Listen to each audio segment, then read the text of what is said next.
She hurled the wine into my face as if I were a stain she couldn't scrub away from her life.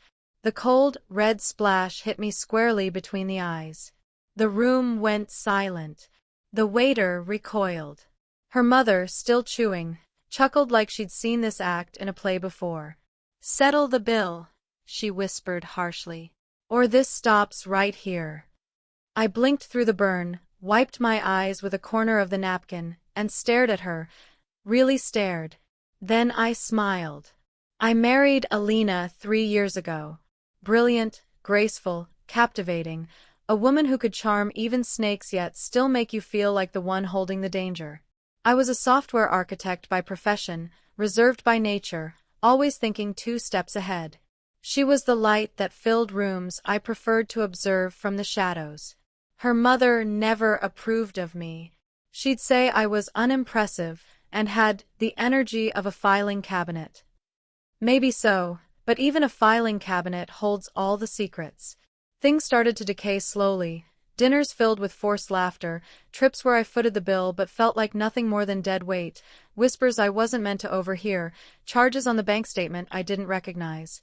"It's just a spa day," she'd say, "a bit of retail therapy."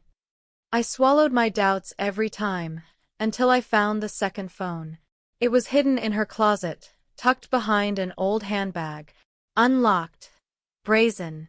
Messages exchanged with someone named Jay. Pictures. Reservations. Plans. Jay wasn't a friend.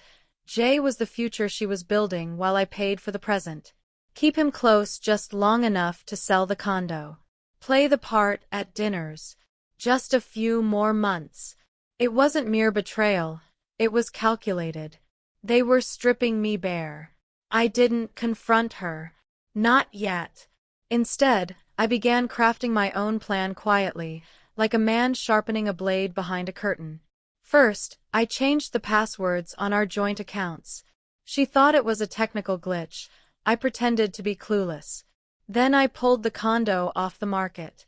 Legally, it was in my name, given to me before the marriage. She had never bothered to read the papers. I moved most of my savings into a separate trust, completely out of reach, untouchable. Over the next several weeks, I gathered every piece of evidence I could: screenshots, receipts, even her GPS locations. For what I couldn't find myself, I hired a private investigator. There was a prenup, something she had brushed off as a joke when she signed it. Ironically, it was her mother who insisted on it, telling her to protect yourself. Little did she know, it was protection for me. Then came the dinner, an upscale restaurant uptown, chosen by her mother, supposedly to celebrate. Celebrate what? I asked. Alina just smiled knowingly. She showed up dressed in red, her signature color, like armor for battle. The wine was ordered. Lobster steak followed. Bottles uncorked as if price tags didn't matter.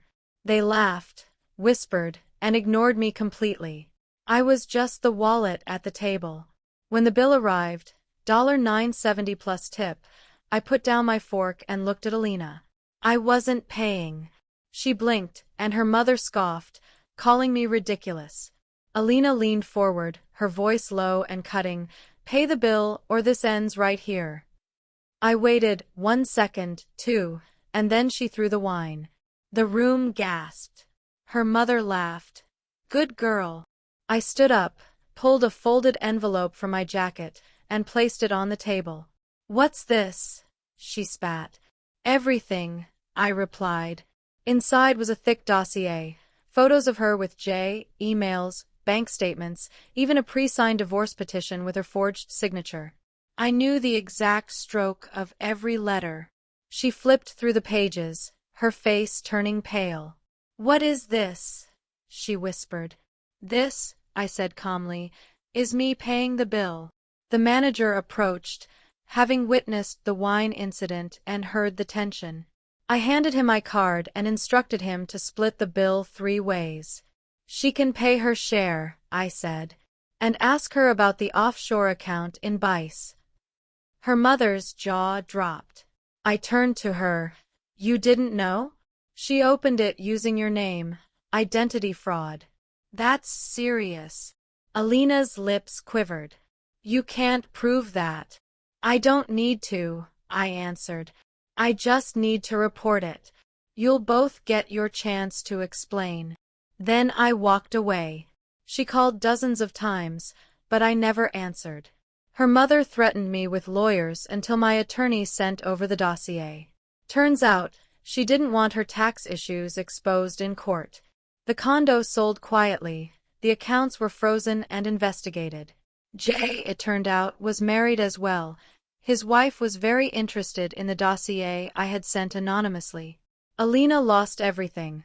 Her status, her money, her reputation. What I lost was a lie. They say revenge is best served cold, but I served mine silently. No yelling, no spectacle. Just a bill, a shattered wine glass, and the truth. Revenge is a craft, and mine left nothing undone.